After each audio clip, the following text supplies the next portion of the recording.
speech. I'll be starting my speech in 3, 2, 1. Happy workers that are paid well contribute to a flourishing company. Oh, gee. All right, so what's the problem here, first of all? In large companies, right, generally, the people, corporations and people who are basically in the board of directors who are basically in control of these companies, they generally, one, care less about their workers, as due to the fact that there are more numbers of people and there are usually gross abuse of human rights happening in these companies. Secondly, they are usually inherently corrupt due to the system of the board of directors having the power to vote their own CEOs in. Basically, they have this power to just vote the people that they believe will be most beneficial to the board of directors instead of for the company itself or for the board of directors in the first place. Furthermore, by voting in from their own board of by voting in an outside person or from their own board of directors themselves, they basically give no room for any sort of difference of opinion because everyone has to have this generally similar agreement as to what they wish for the company to achieve to be able to agree to becoming a board of directors in the first place. So these CEOs and these board of directors, what do they have? They have the power to enact corporate policies such as working hours change, pay raises, benefits, or flexibility policies that actually impact the employees that work for them on an extremely large scale. And it's a desirable position because of the status, power, and high salary, and the fact that they're pretty much in control of a large portion of the company's sales, and they are furthermore shareholders to this company in the first place. So what does this mean for the workers who work under these big corporations? One, they are literally working. Yes? Okay, so why can't we have labor laws to tackle the problem of accountability? All right, I'm going to be further explaining to you in my speech why labor laws don't work. But I'm going to be telling you this in the first place because when labor laws when labor laws are applied to individual companies, the board of directors or the CEOs can choose to ignore them. While when the CEOs and board of directors are voted in by the workers themselves, they have the right to make people not ignore these things, which I'll be elaborating on further, right, as to their incentives and why this is so. So workers under big corporations, right? They're literally working to survive and feed their families, and they go to work under these big companies because of a promise that maybe they'll have good salaries or workable living conditions, right? Livable working conditions. But more often than not, they don't get it because big companies generally don't care about their employees if they have a poor board of directors, and people don't get the right to choose whether or not they want to vote someone into this board of directors who are directly in charge of the employees that are under them in the first place. So what do they get? They get minimum wage. They get horrible working conditions, such as under Megacorp or Amazon, right? They're severely underpaid, and they are still forced to work long hours for a meager salary that can barely keep them living. But however, they don't have any better alternatives because if these big companies don't accept them, then who will? If they are fired from these jobs, then who will accept them in the first place? However, if they can't live under these conditions, then that's when some sort of change or reform has to occur, right? So what does our mechanism accomplish and how will it look like in status quo? Workers on our side get to vote the people who are going to enact these company policies into place that impact their lives. These CEOs or these board of directors will be serving for limited periods of time, such as say 5 years, and then they step down and let the workers vote again if a good and let the workers vote again. If a good CEO makes good company policies, then obviously the workers will be more incentivized to vote them in because the policies directly impact them. All right, before I continue, any POIs? 3, 2, 1. Okay, so who are the people most affected by this debate? As we have started characterizing already, workers are incentivized to vote in good CEOs because they will work under the CEOs. So they will want a CEO that, one, respects them and treats them decently, and that means not literally violating their rights, and two, is good at running a company because if not, the workers will fail and workers will the company will fail and workers will lose their job, right? All right, so my first argument will be about how it's principally correct and how workers deserve the right to vote, just as how citizens deserve the right to vote for their presidents in status quo. All right, so what's the problem here? The CEOs have power to enact corporate policies, as I've characterized previously. They usually enact policies that are most profitable to the board of directors and to the economy of the company itself instead of what is best for the workers, which also causes the workers to struggle with these working conditions and barely livable and barely livable salary to go on. And as a result, these workers are unable to provide for the company properly because if you can't feed yourself, if you can't get medical bills when you get injured or anything, you can't work for the proper company either properly, right? So when you get it's most likely in this alternative that you get laid off or you get fired, right? And then when you can't, then you can't sustain yourself, you can't sustain your family. And then what do you do then? All right, that's the way that the world's going to look on site opposition, right? So our solution would be to have the people be able to vote the CEOs in that decide their company policies. Why is this so? Because CEOs elected are one, more likely to be sympathetic because they are probably the people that these workers already have pre-existing trust in, or they would not be voted into the first place. And second, these CEOs now have an active incentive to appeal to the demands of their workers if they want to be able to stay in power, because it's so easy for them to just get voted out if they don't serve their term well, if they don't treat their workers properly in the first place. So what benefits and harms are specific to our side? Well, one, the workers don't literally get underpaid or treated horribly, nor do they live in horrible working conditions, and they're actually treated like human beings. So another layer of analysis, right? How does this benefit the company? Well, happy employees equal a happy company. If people are more incentivized to work for the company, if people are more incentivized to work for the company, right, then the company automatically has better profits, better than that, and it has better salary to give out to them, etc. Furthermore, it also projects a good social image of this company, and that means more sales and profit. Because when other people know that these companies treat their people humanely for a change, people feel better about purchasing from these companies because people generally not want to not knowingly cause harm to others. And so when they notice that this company actually treats their employees humanely and these employees have positive things to say about that company, then these people will be more incentivized to purchase from these companies in the first place, which overall benefits the companies. I know side opposition will try to come up here and say that workers can just be bribed to vote for these CEOs, or the CEO can be bribed to implement good company policies. But at least on our side, one, workers have the power to do something about it, and two, CEOs bribing the workers is actually a net benefit because workers get more money. If workers bribe to vote now and the CEO makes policy changes that are bad, the workers now have to weigh themselves on whether or not the bribe is worth re-electing them. But even if they have harms, that's all right because it is still principally justified on our side. And the comparative on op is that workers never get the chance to have that bribe in the first place. OG.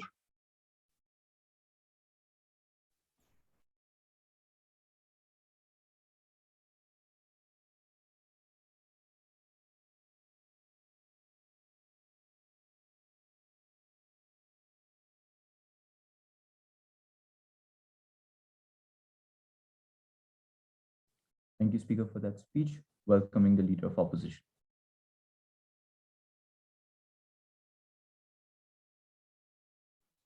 Hi, I apologize, but would it be all right for me to rejoin the Zoom meeting? My internet seems to be a little bit unstable at the moment. Yeah, sure. All right, thank you.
PYs verbally, please do not put them in the chat.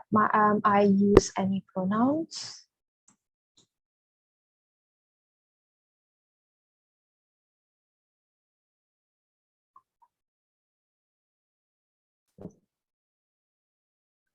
All right, I'll be starting my speech in 3, 2, 1. So before I start with my arguments, I'd like to make a few rebuttals towards the PM. Okay, first of all, what exactly does the PM mean by there's no difference of opinion? There was no elaboration exactly on that. And the second thing, what exactly does the government side mean by they can't live? Most labor laws already allow workers in large companies to live up to an acceptable condition. So we're not sure where exactly this is coming from. And even if they are bad, these large companies already have a large incentive to treat workers properly because of social policing through the media. Again, this is a business. Public view and social standing is absolutely paramount to them. So that whole rant by PM doesn't really stick. Third of all, this is a company, not a country. And note that, ladies and gentlemen, you cannot compare you cannot compare this to, like, for example, a prime minister or politicians. And the Prime Minister also mentioned that these workers want a CEO who treats them nicely and isn't as strict. Well, the thing is, the CEO could be a nice person who treats the workers nicely, but they could be inexperienced and unqualified compared to other stricter candidates. So do you still think that these workers should prioritize the way the candidates treat them compared to the experience factor? Right, I'll be moving on to my arguments. So firstly, we would like to point out that these are big companies where the main goal is obviously to make money. Therefore, it's very reasonable and practical to assume that this is the main goal of the CEO or the CEO or whatever, the company. And we're talking about large businesses. We're talking about million-dollar businesses, chain businesses with large and wealthy and literal stakeholders and financiers. Workers include all workers. So we're looking at the business company-wide election where anyone is employed under the company is subject to vote. And the stakeholders in today's debate are the employees, the CEO candidates, and the business. So the first thing, I'll be talking about how I'll be talking about how it's not as qualified, how it's not the best choice, and how there's a presence of bias among the workers and how candidates are able to easily sway the majority vote. So first of all, there is a high chance of bias among the workers because these workers have complete control over the votes. They're the ones voting and they therefore have the power to control them. And if the employees happen to favor one of the candidates or know them on a mutual basis, there is a high chance that they would happen to vote for this specific candidate. And even if the candidate, as I mentioned before, happen to be inexperienced or unqualified, they want someone they like or who maybe isn't as strict in power. If they happen to be a qualified but maybe strict candidate who actually deserve to be in power, but the majority of workers do not particularly favor the ways in which they go about treating the employees and doing their work, because if they treat the employees in a little stricter way instead of being laid back and conversive, it would be unfair because the candidate is basically just doing their job in the best possible way as to the interest of the company. And they may be the best person to take up the position as well. But if the majority don't like them just because they're too strict, for example, they're going to be losing such a huge opportunity. And the main incentive of a business is to make money. And if they don't meet the goals set by the company or like the company's business goals, then it'd be such a waste. You see, if a candidate who appealed to all the workers were to become elected, they may not have as much experience as some others in the company. And they're not going to know what exactly they're doing, and which will cause, stress and pressure to be put on this specific candidate. And basically, I will not be accepting it. You basically put a majority vote over merit with no proper results being at least half guaranteed. And as a preemptive, government might talk about nepotism or racial discrimination and bias, denying chances to ethnic minorities. But we tell you to brush these fallacies away because at the end of the day, this is a large business, meaning profits are the most important thing here. Therefore, we don't find it reasonable for side government to argue that being racial towards a better candidate that can bring in more profits outweighs the benefits and profits gained in the eyes of these experienced directors. So I'll be talking about how these candidates are basically easily able to sway the majority vote. And PM literally said that bribing employees is still good, even though they are just using them as votes to gain a position of power, after which point, due to the voting, they can no longer be held as accountable.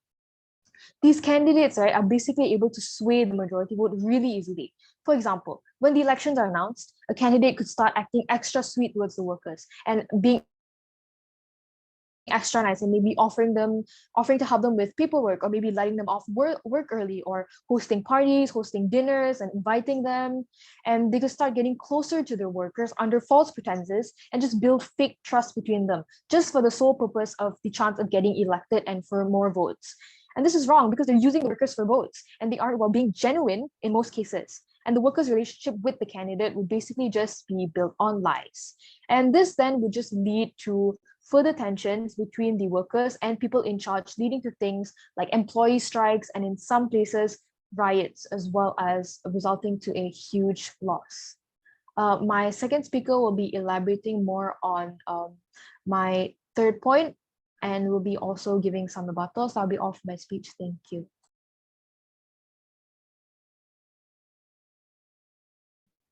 Thank you, Speaker, for that speech, welcoming the DPM. Yeah, hi, give me a moment.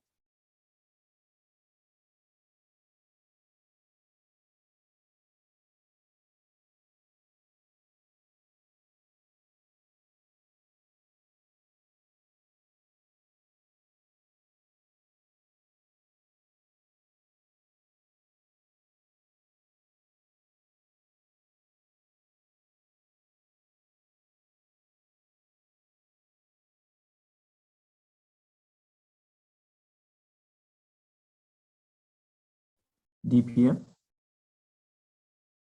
Okay, yeah, okay, I'll start soon. I'm dealing with a little bit of issues currently, so I might lag out during this round. Okay, let me get my timer.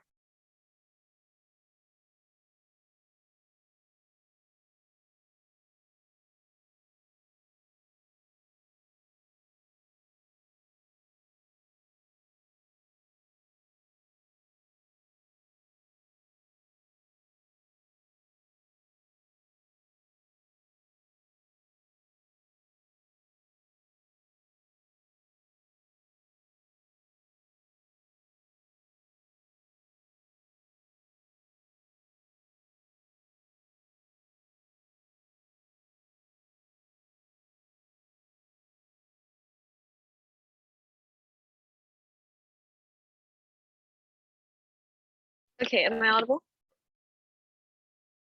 Yes, you are. All right, here guys in chat, share your pronouns, and I'll begin my speech.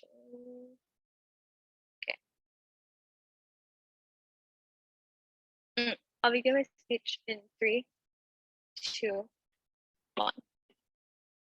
Panel, we live in a world where a CEO of a large company would rather fire all their workers and change them to new ones instead of correcting their human rights abuse laws. All right? So on our side, we couldn't let that happen. That's why we strongly propose this motion. First, at the top of my speech, let me extend to my Prime Minister's points by adding on a new point on how our side stops human rights abuses and why labor laws, or like whatever side opposition came up and told us would not work. In status quo, notice that this abuse happens because big companies do not have an incentive to care about these workers. They only see them as lowly workers. A good example would be Jeff Bezos, because this guy just fired all the workers that he abused instead of just giving them like the right wage, and just he had the money to hire new ones. And this kept happening in status quo because these CEOs have the money to do so. And that opposition came up here and they said 3 things, right? All right. But we'll tell you why these 3 things don't really work. Okay, so opening opposition came up and said that this won't happen because companies are afraid of backlash. But realize that backlash could only happen if people outside of the company find out about it, society finds out about it. But these companies are very capable of manipulating public opinion. They can literally, okay, greenwashing is a thing in our society, right? These companies can very well afford to paint an image of like a very happy workplace. And these workers, like they're very unlikely to speak up in the first place because they really want to. So there's an unlikely chance that social media might find out about this. And the sad thing is that even if social media does find out about this, like this happened multiple times, these companies would still be running because they've already monopolized the market. So on your side, they really give them no incentive change anyway. Like look at Amazon, after their human rights abuses, they're still standing and they're still one of the richest companies in the world. All right. And after that, the CEO kindly POI'd and talked about labor laws. realize that these are rich companies, and I already talked about how they can play pretend really well, and they can bribe their way out of any lawsuit. And even when they're taken to court, they're able to afford like really, really good lawyers, which doesn't change anything. And even if they lose that lawsuit, really, like, it's unlikely they're going to lose anyway, but even if they lose, they could likely just pay it off because they're so rich in the first place. So this really doesn't change anything on our side, on their side. All right. So how does our side work? Workers get to vote for a CEO that can not only run a company but doesn't violate their human rights. We talked about their incentives of like these workers in the PN speech. Okay. And in this world, when these CEOs get elected in, they have the actual incentive to make policies that cater to the workers, meaning we protect their rights. If said opposition wants to come up here and ridiculously run that the company would go broke from catering to workers, we see this unlikely because the workers are likely going to ask for reasonable wage and working periods because they still want the company to not fall, right? If they expect like the company to pay them millions, then the company's going to fall. These workers still care about this company standing because they want their job. Backed up by the characterization that Jules gave you. All right, what's the comparative? On one side, you get new policies and mechanisms that are likely like external, like labor laws, for example. But on our side, we give the people really affected by this motion, which are the workers, what they really want. We give them the power to talk about what they really want and what like get them to have the ability to really do what they want and choose the CEO that they want. That's gonna like rule over them for a while. And as of now, we're the only side that's able to guarantee change in the workers' rights and policies, like due to like the power the workers have now. And unless South opposition can suddenly come up and give us a round-winning policy, we clearly take this clash on mechanism. All right, so time to rebut some claims coming out from the Honorable LO. So what have they said? They said we didn't elaborate on no different opinions. Jules has already told you, but I can clarify that there's no difference of opinions, meaning no change occurs when conditions are badly, like toward workers are bad in status quo already, meaning the workers are harmed because the CEOs, because they have no incentive to change, as I've already told you, these CEOs are likely to have the same mindset. They only care about business. They don't care about human rights, meaning that when they elect other CEOs in, those CEOs are likely to have the same mindset of like as them. So you don't really get a positive change on your side. That's what we meant. And two, you said no elaboration on they can't live. Workers have a livable condition. Do workers not have the right to improve their conditions? Like they can be overworked in society. And right now, like some of them are getting extremely underpaid and no one knows about it because like we don't have this kind of this motion. All right. Then three, they said I already remembered the social media point, but yeah. All right. And number four, they said CEOs may be inexperienced and manage companies poorly. All right. This also came out in their like first point. But okay, a few responses to this, right? Workers literally care about their company flourishing. And just because like someone is nice, they wouldn't elect them in just because they're nice, right? They want a boss that can literally be good at like the business aspect of like work as well. They likely wouldn't just elect someone who's nice, but rather focus on the business aspect. They want the company to start. They don't want it to fall, okay? And even if these CEOs are inexperienced and like manage these companies poorly, we don't know how that's an asymmetric harm. Okay, because you never prove why BOD can hire better CEOs than like the additional benefits of workers having freedom of choice, right? And even if like these CEOs are bad, even if they're bad, right? At least our workers get to like switch them out the next election, right? And even if in our worst case scenario, these companies fall during that short-term period that the CEO is elected, we say that at least we still win on the principle, right? Because I mean, first of all, you never guaranteed on your side we bet it any better. But even if we were like to weigh it out, our side would be still comparatively better because we give workers freedom of choice to choose, and we give them a fair chance and a good shot at getting a good CEO. So we still win on the principle. And okay, after that they said profit-driven, practical to assume that it's the main goal of CEOs. What? We don't really understand this point. Okay, next, what did they say in their first point? They said that there's a high chance of bias because they're like close to each other. We think it's kind of funny, okay?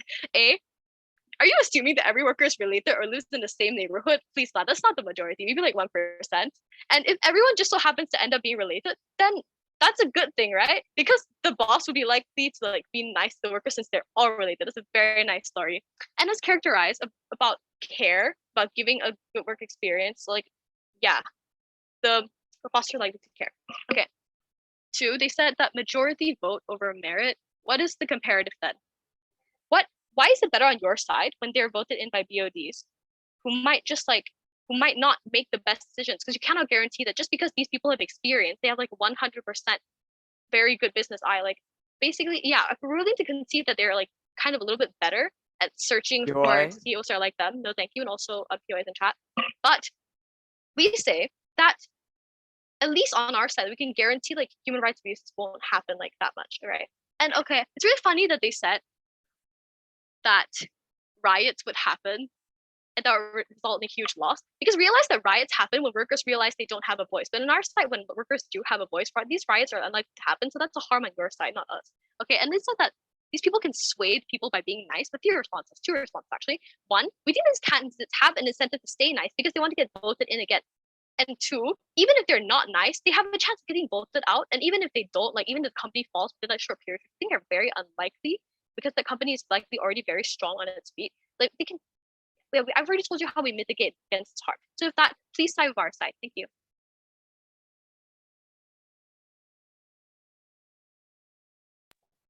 Thank you, Speaker, for that speech. Welcoming the DLO.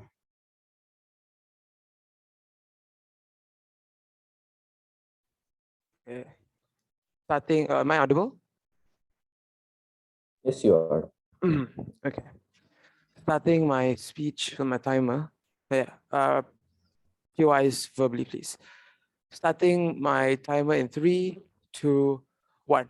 Okay. So firstly, on our side, I'd like to reiterate that these are huge companies, millions of dollars in profit that are needed to run the company and handle all of these other things. Okay. So let's move on to some rebuttals. So firstly, they also talk about, Deputy Prime Minister just talked about how they talked about how when there's abuse on our side, right? What guarantee does side gov have that this doesn't happen on their side? Because the only thing they have is that when you cater to that, just catering to them is therefore good already. Like, it's not like they're having an election, this sort of election, right? It's called an election every year, right? In that sense, there's going to be a competition between people to cater for them, right? And at that point, then there's no point in having even catering to them, because when all of them are competing, then like after that person is chosen, right, they have no incentive to continue this catering. So it's not actually even taking care of the workers. It's just badgering, not badgering. It's just pleading at them, kissing their ass, just so that you can actually get to that position of power, at which point now no side can actually guarantee that you actually maintain this good relationship or this actual status where you actually have these workers being elevated to a better place on both sides of the house. Okay, we'd like to clear that up. Still also talk about how in today's world, the social media argument doesn't work on our side because of brainwashing. Yes, because side government actually believes that Amazon can brainwash the entire world from just to not care about it. Obviously, when the Amazon workers abuse secret came out, it marred their reputation significantly, right? But the thing is, this is Amazon we're talking about. It's a worldwide thing. Everyone uses it on a daily basis, right? The problem in this context that you just gave us is that this is a brand, right, that everyone uses every day, right? That actual worker abuse thing isn't relatable to them, right? So you can't just say that, oh, the social media argument doesn't work for all companies, because it does work for many, many companies, okay? And even if it doesn't totally take them down, it at least does do a significant amount of damage towards them, right? They also talk to you about how CEOs don't really care about human rights and all that. Firstly, I'd like to clarify, we're talking about worker rights, not human rights. And add to that, right, we already tell you that these CEOs' main goal is not to cater to workers or not to cater to worker rights. They have HR departments, they have labor laws and all of that for this, right? I'll explain why labor laws still work later. But the main goal, as we mentioned so many times, in a big business is to make profits, for business expertise to be a main thing. We tell you that you need to have specific skill sets, being able to handle things under pressure, being able to have a good business eye, being able to have being able to sort of have good foresight for growing things, right? That's why, to a certain degree, even if right, you would say that these companies don't care at all about the workers, right? Then look at it this way: both sides can agree that the lifeblood of any company would be its workers, correct? Therefore, if your workers are treated so badly that they can't live anymore, then why wouldn't they just go to a different job, right? Even if side government wants to say that, oh, these people maybe can't go to another job, they might have, they might be committed to the job too much, right? Then at that point, it just doesn't make sense for them to stay there, right? There's no reason for them to not be able to switch. It's because, right, there's no reason for them to switch, okay, to a better paying job if they're being treated so badly that nothing can help them, no labor laws can help them, no they're working so hard, they're being overworked, just being paid that little, right? It doesn't make sense on their side. I'll take you later.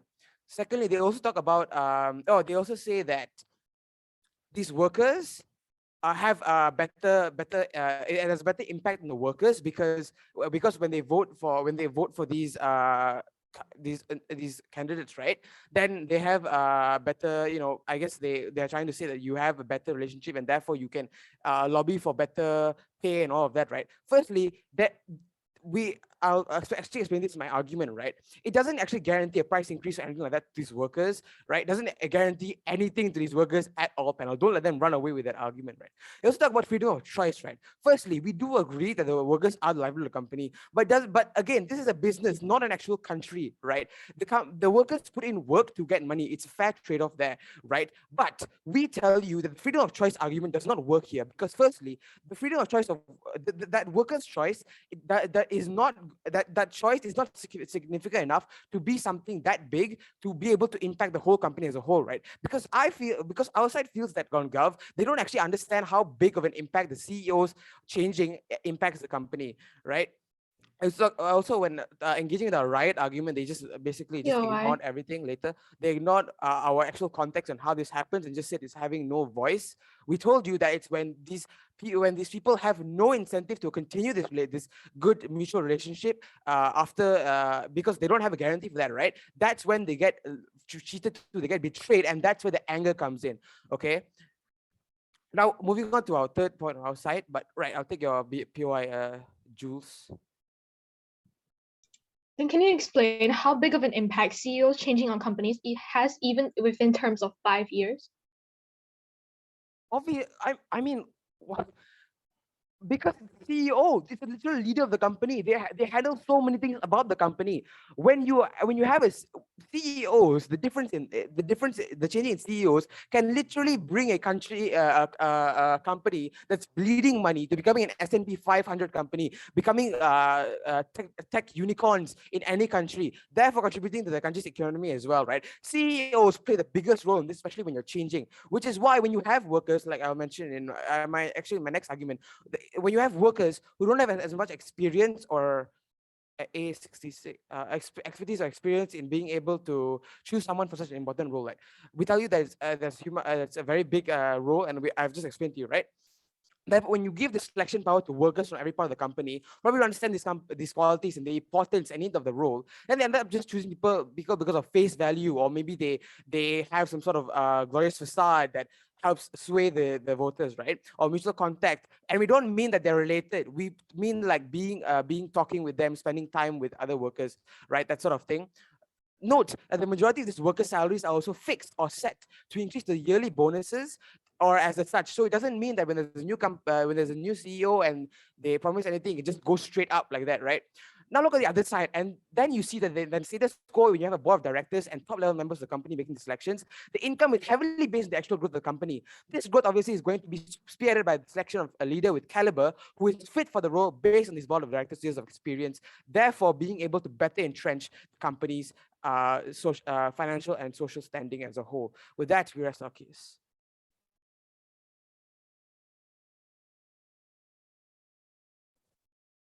Thank you, Speaker, for that speech. Welcoming the Member of Government.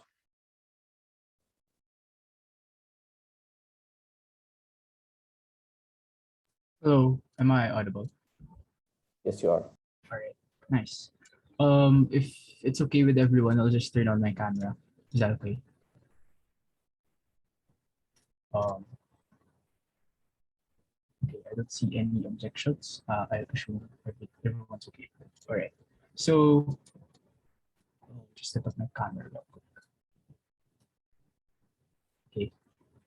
Hi, I'm Christian.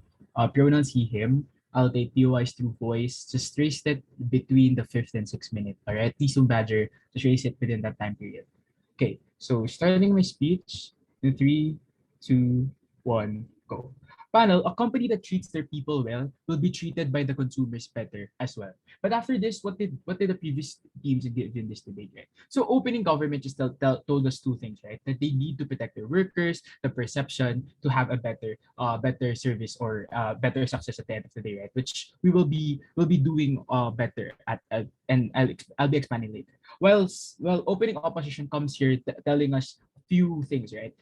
They tell us that first they tell us that the risk on the government is that putting somebody that someone they like but doesn't deserve the power, or is incompetent, but they never engage in the question that first it's actually much present on their side because they're literally putting people that are elected by certain people by the BOD, or i.e. businesses that makes their CEOs pass the title through the basis of family and not competence. Second, they tell us that ethnicity and inclusion is not in the debate. Yes, we do agree that profit is the main driving force. However, representation does also. Given the framing of public policing, this is pretty much likely that people will more likely love a company that's inclusive, i.e., people support companies that caters to minorities such as person with disabilities or ethnic minorities, right? And second, due to the heat of public policing, people tends to hate companies discriminate other people as well. So yeah, moving on to some of so what will we give you in this debate, right? What will CG give you? Three things. We'll be giving you better mechanization than our opening. Second, we'll be expanding the impacts and giving the middle analysis that they never gave. All right. So yeah. So our policy here is that workers elect their CEO, so COO, etc. Right? But what you will get from CG is that on the policy that we will have an overseeing committee on elections to assure competence before the elections of this highest position of the companies, right? This could look like a committee that is requiring people to have qualifications. This could look like working competence, a good track record in work, good leadership role experience, and a certain number of years in service. This assures that people really knows them and assure that their loyalty to the business, right? And second, this could assure that the people that are running for this position have an empathy for the workers, but can balance the performance of the company as well, right? So yeah. So second mechanism is that similar to an elections, these people will actually apply for it if they want it, right? And thirdly, this has term limits. The bad people will never stay in power because eventually their terms will end. They might be re-elected only if they have performed well in the first place, ensuring good quality of work from those who want to be re-elected. So this is two responses from opening opposition that tells us that, hey, on our side we'll be putting somebody that people likes but it's not qualified. This is resolved because at the first place we have a committee to check their competency, their years of experience, right? And second, that they tell us that, oh, a candidate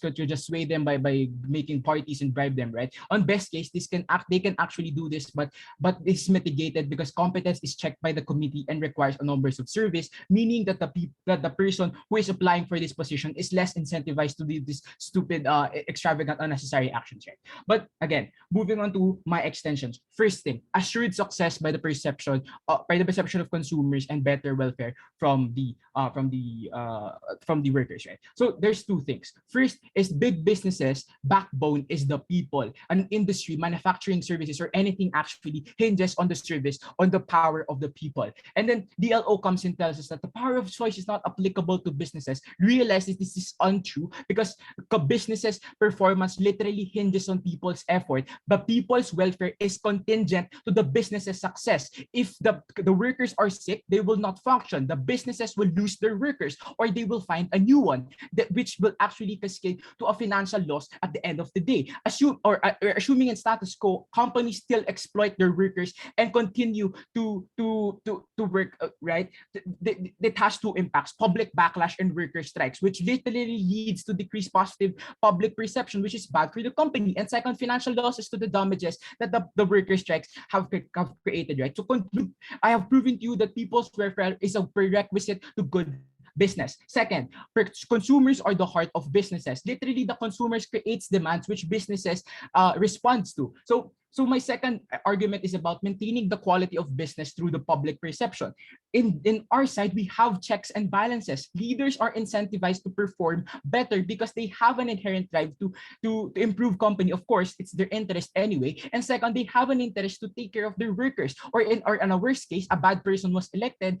Therefore, using our principle, if you have the power to elect them, the people has the power to remove them if they become too abusive. Second point, workers are protected and are protected, right? So impacts, better wages, better working environment. If this is achieved, employees can actually work better and better outcomes at the end of the day. So, and last impact, loyal workers. In status quo, some workers just retain in their small businesses because their workers are actually have an actual good welfare in this small businesses, right? And a third argument, assured success by the perception of consumers. People are becoming more aware of the working exploitations. As opening opposition said, the public policing is very prominent. Literally in the Philippines, Food Panda has lost a lot of customers because they were exploiting their drivers, right? And second, this is what opening missed. Illegal human trafficking is alleviated right? So let me give you one piece of framing. Big companies tend to cheap off human resources by exploiting people overseas. This could look like Cadbury chocolate enslaves the African children to create their chocolate. Apple pays children to create iPhones in China. So the incentive structure here is that workers would most likely favor a leader that will take care of other co-workers as well to maintain their reputation and to maintain their working conditions. And therefore, a second incentive structure, the leader will have the incentive to maintain in power because they need to take care of their workers. Last point, why labor wars won't work, right? Which I think CO will come in and say. So let's look at the problem here, laws and politics. This works on the basis of supreme powers and family ties. What's a counterfactual of opposition? BOD elect their CEO or CEO position is passed over to a family. This means that the power is passed to people that are familiar to the court or to the law. Businesses, the networks of the businesses to laws is maintained. This means that the power is centralized to a set of people. This makes them feel invincible, and even if they are in best case filed a labor case, they will still become a CEO and just pay the fine or something, right? They will just get away with it. On our side, we decentralize the power of the people. There is no familiarity on informal networks and bribery, which at best prevent labor laws, good image, maintains good image, and if the boss is abusive, it can be removed by people, which at worst case, a person has been not removed and has been filed a labor law, they will be still removed at the end of the day, and people can actually re-elect a better leader. With that, from the get-go, I think CG wins. Thanks.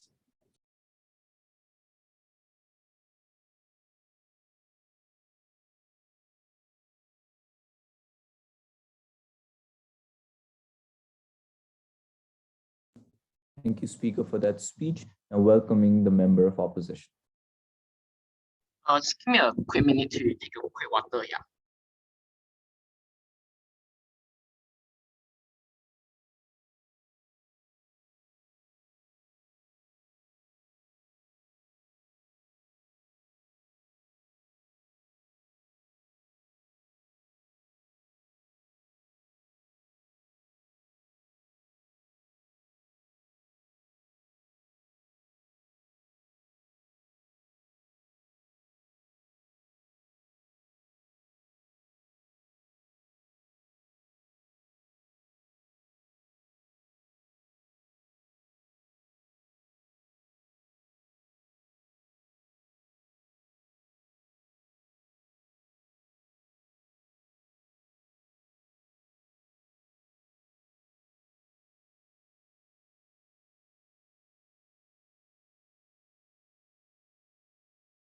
Hello, can I be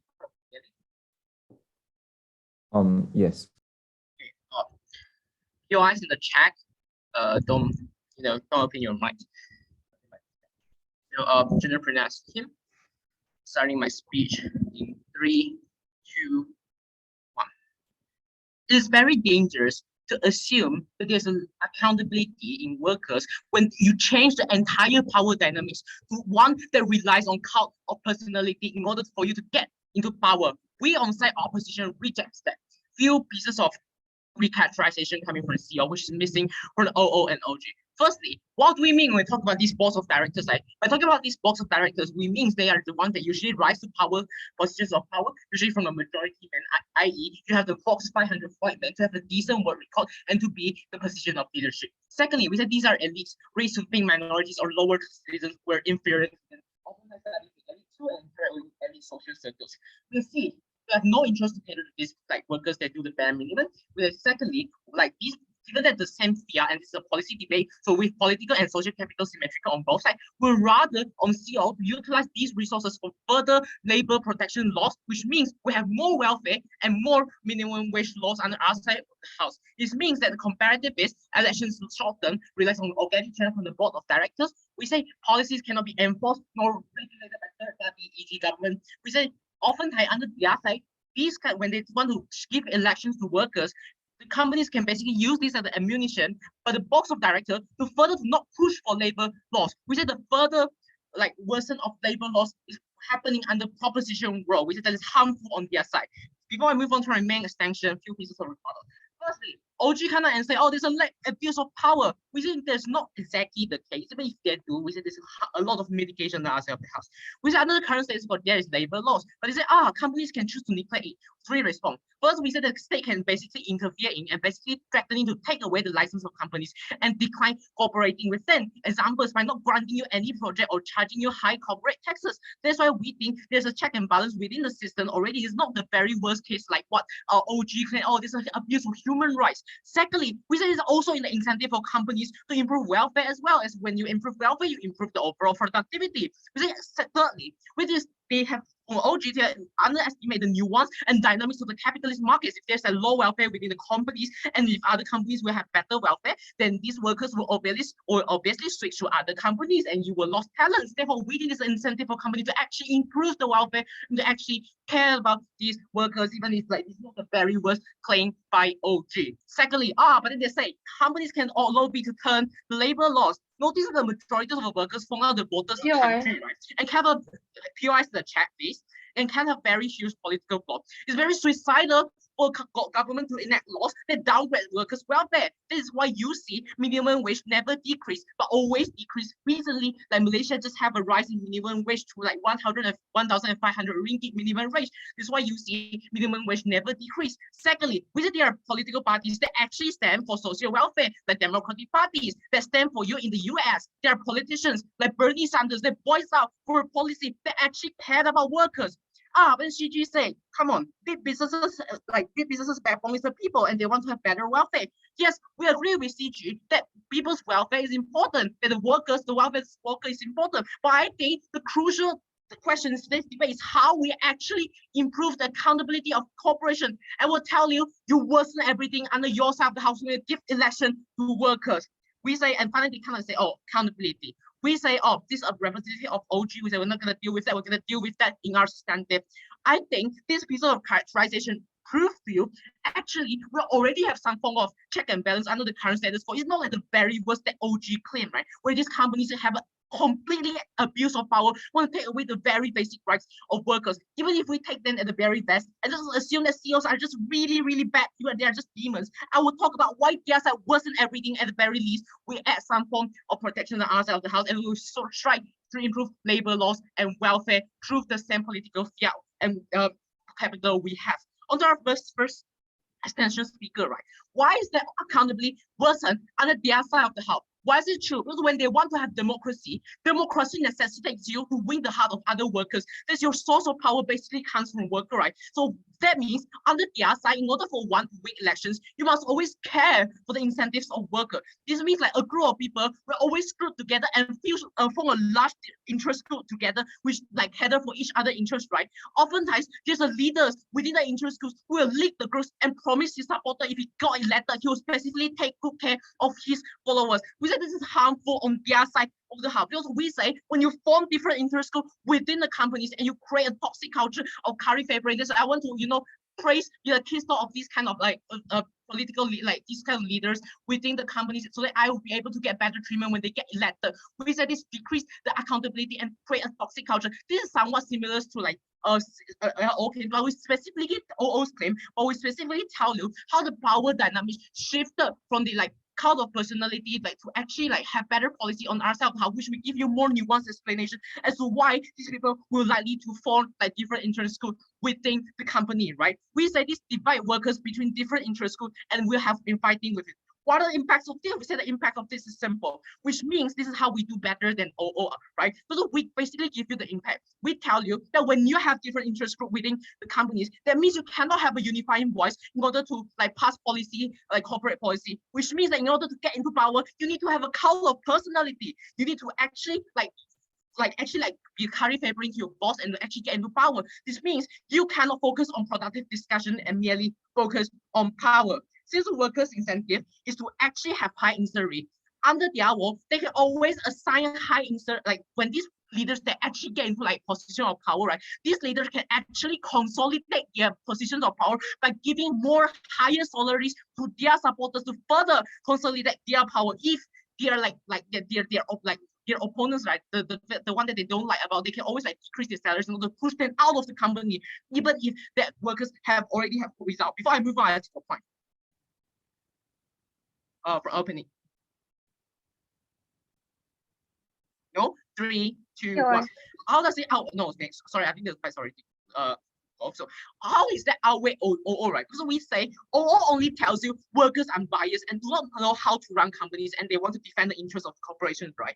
We specifically analyze the incentive of this worker to you. That is, they want to have the kind of high salaries, and thus OO needs our characterization to prove their points. We say, secondly, we also specifically tell you what is the impact of our policy. That is, we tell you the shifting of power dynamics within the office and lower more accountability under their side of under OG, and OO never provide you with any impacts to begin with.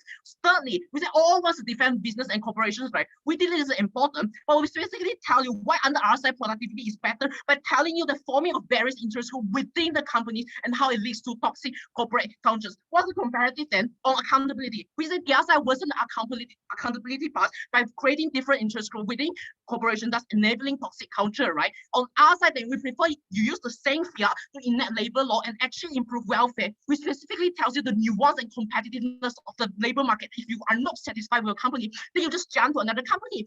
We acknowledge that in our world, we cannot solve everything, but at the very least, we do not worsen anything. Secondly, on power dynamics, on their side, they shifted to one that relies on the cult of personality and how corporations can use that as a reason to not implement better welfare, as they claim they already cater to workforce by giving them the election. Their side shields away from like accountability. On our side, we prefer to use the same fiat to implement for organic changes, actually push for better laws and welfare. And we believe it is in the interest of states to actually do them, because if they don't, it's basically suicidal for them. For all these reasons, so proud to oppose.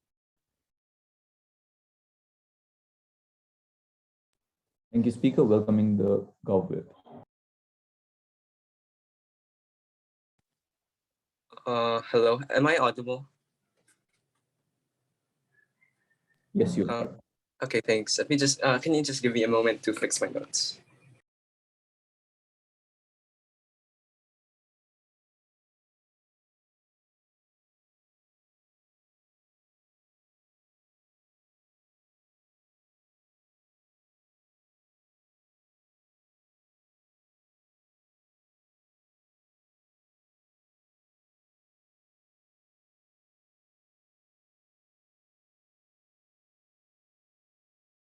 Okay, hello.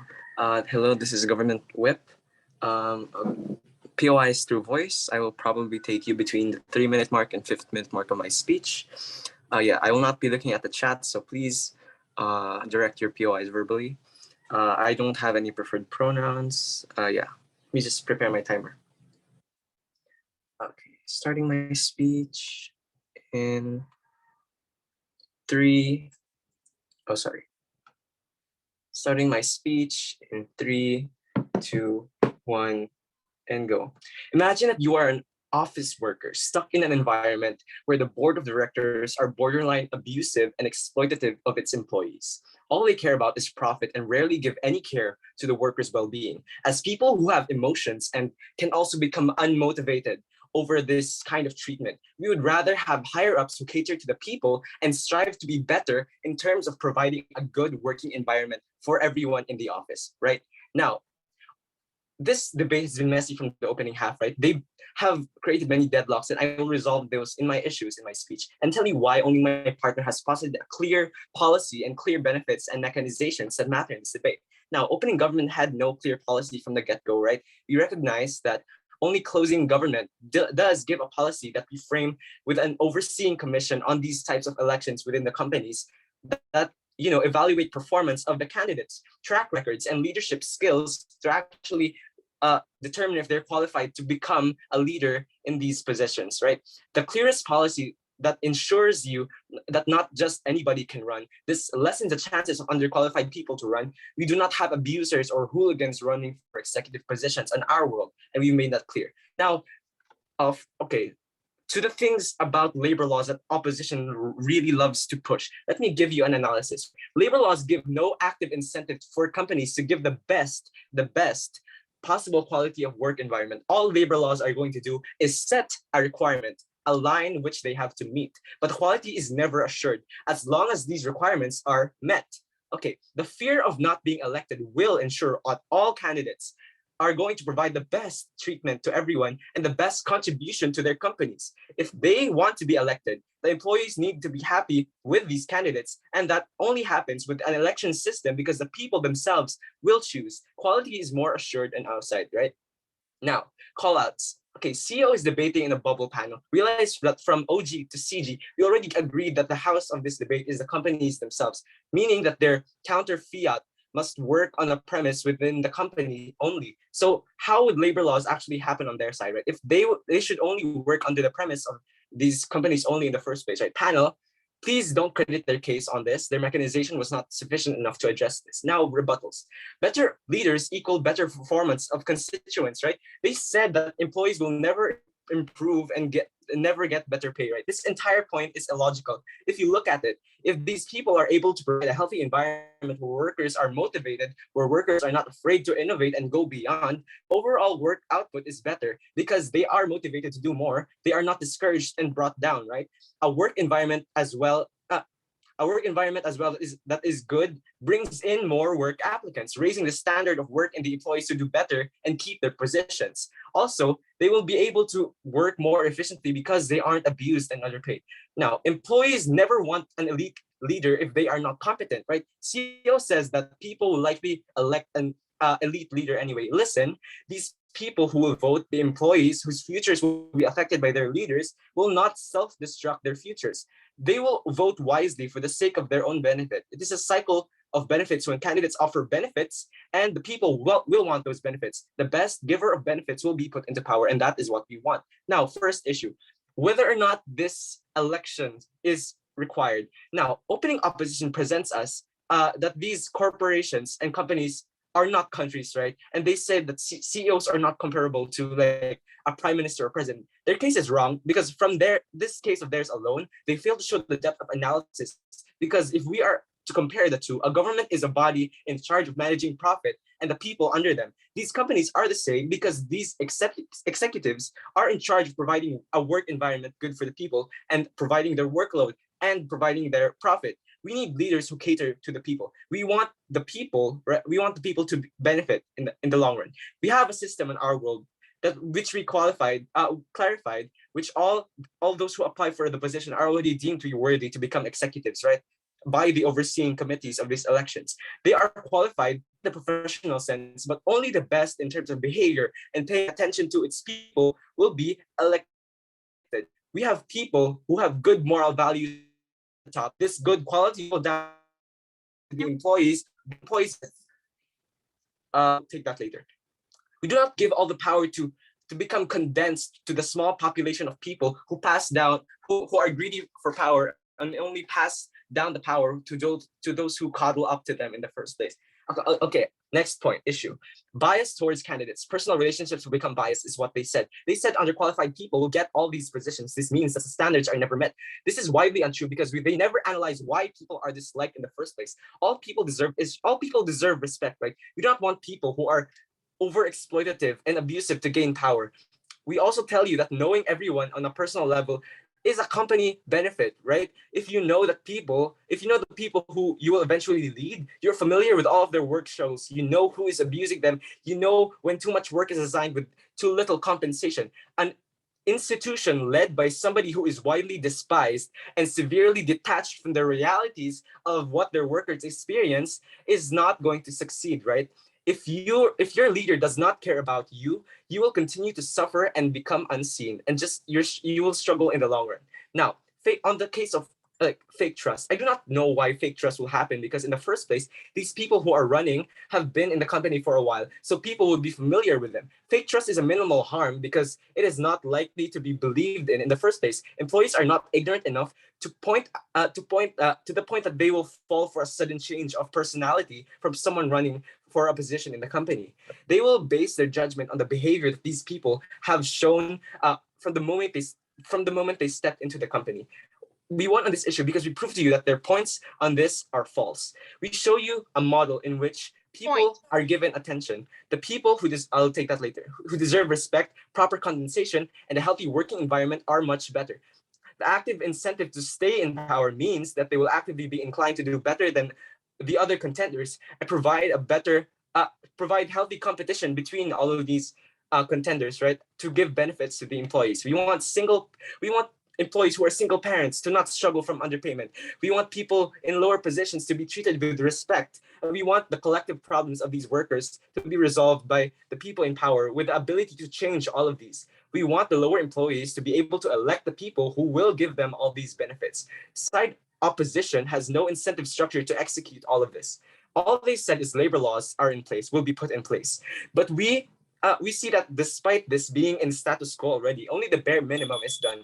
There is no pressure to improve the bad condition of these companies. The only world you get from opposition is a world with business stagnating and social development among employees, a world with exhausted and underpaid employees, and with less output in terms of business, right? They have less output because their workers are not efficient enough. Now, okay, with all of that said, we have given you valid extensions and benefits exclusive to our side, and exclusive in terms of mechanization and policy.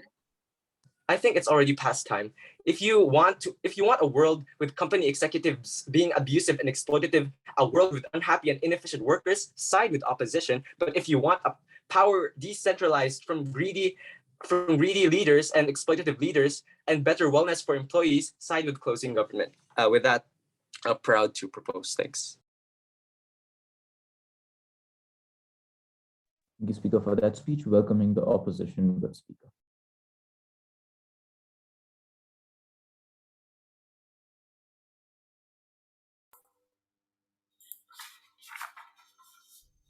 Okay, I'm guessing I'm both visible and audible. Give me a second to arrange my notes.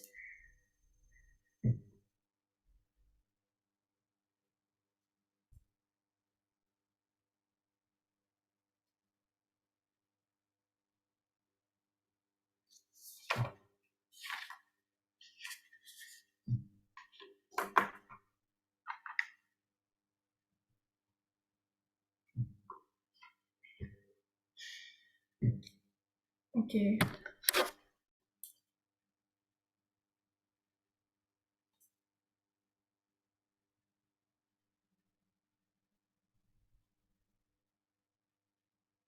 Starting my speech in 3, 2, 1.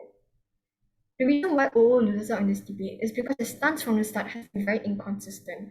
OO say that they want to protect the workers through social policing laws, and then later on they say that the workers' rights doesn't matter. I'm not sure until now what OO stance really is when this is the worker rights entirely the main push coming from OG. Therefore, if they cannot come up with a stance and the stance are inconsistent, I think they have already failed to respond to the main push coming out from OG. The second thing here, I think, is that they're very unstrategic when it comes to stakeholders. The main stakeholders in this debate are apparently corporations, but they never rate to us why corporations are the most important stakeholders in this debate. On side of closing opposition, we agree to government ban. We think the most important stakeholders here are clearly the workers, because workers are the ones who are vulnerable to exploitations, and workers are the ones living on minimum wage compared to corporation CEOs who are literally a white old men who are privileged enough to leave themselves to buy luxuries for themselves.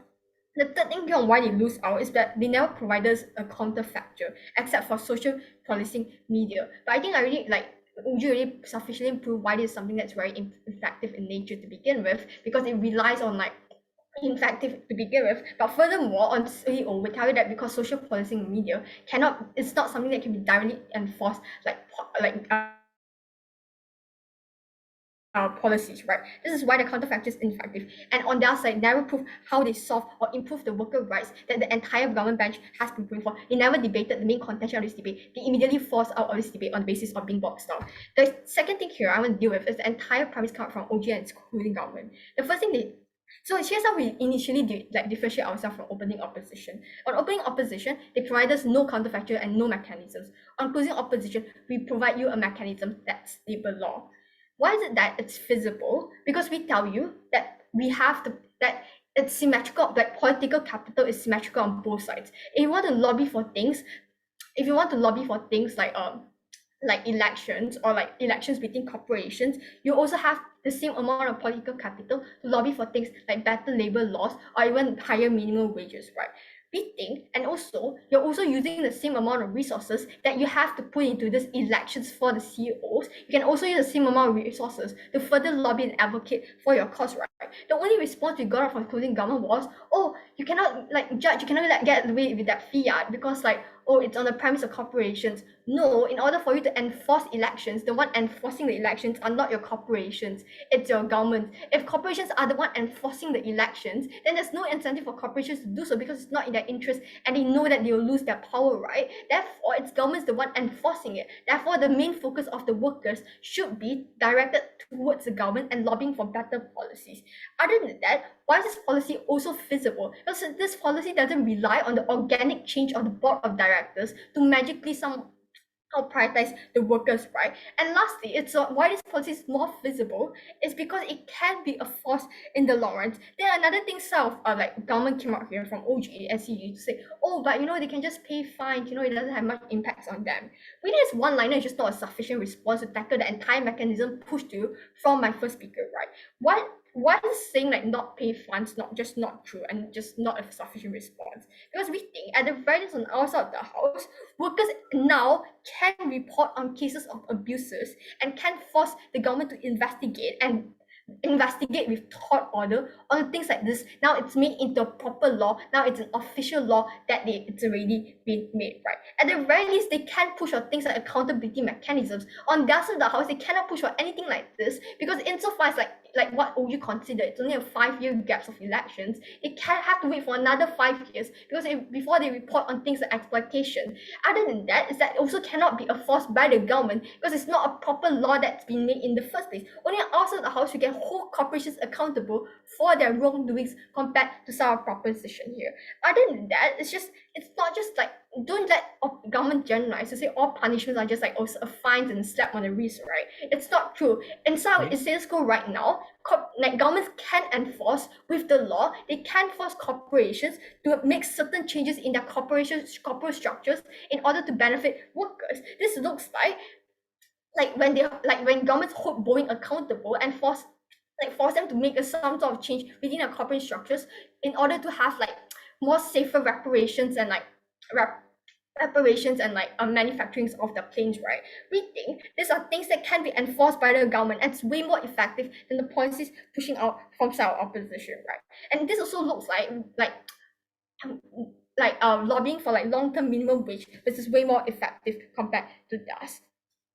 So what's the comparative here of our opposition? The comparative here is that on their side house, we're the only side here to deal with the nuances of how this board of directors are likely to be like. This board of directors are usually, as what OCU considered, they have to have a working record. They have to have a corporate record. If it's true that they're already on leader like positions of power and they have corporate record, then they're likely going to be people like your white old men who have the privilege to rise to this position of powers to begin with. This was like why the Forbes 500 is like majority made of white people. It's usually those white elite who are already indoctrinated from a young age to think lower classes and minorities are people that are inferior towards them. Therefore, the reason why some propositions cannot win this debate was that it never proved there's a probability of them being able to change or them being able to have the incentive to actively cater towards the minorities to begin with, right? It's likely that on what's going to happen on their side of the house is that these people with no exact interest to help them are going to do the bare minimum to help these minorities to make it so like a very performative stunt. But furthermore, the detrimental thing that never engage with is that this these CEOs will also use it as an ammunition to not further implement to not further implement labor laws because they say, oh, like we have elections really giving worker rights. Why do we need to further implement labor laws to begin with, right? Now, why is it that now which side the way here now is just which side is better in the long term or like the short term elections? The short term elections is not effective because I didn't really push this as a first speaker to say it's only a 5-year gap. That means it's likely that this sort of CEOs will only give you like certain races before and after the elections. But after that, there's not likely to be any sort of changes insofar as they do not prove the probability of change. Insofar as it's going to be a 4 or 5 year gaps where the CEO does absolutely nothing and does absolutely nothing to solve things like labor exploitation to begin with, right? But also on our side of the house, and the right, what's going to happen is that there's also going to be further polarization, because I'm not sure why the sort of CEOs have the incentive to cater to people who didn't vote them in to begin with. So it's likely that their impact is also very small in scale, because now people who didn't vote them in are likely going to be ostracized by the sort of CEOs, because they do not want to lose their position of power the next term of elections, right? Therefore, what we have proved to you is why their change is insufficient and just ineffective in the short, ineffective in the long term, and why our change is more sustainable, and only outside the house we do protect worker rights. That'd be important to propose. Thank you.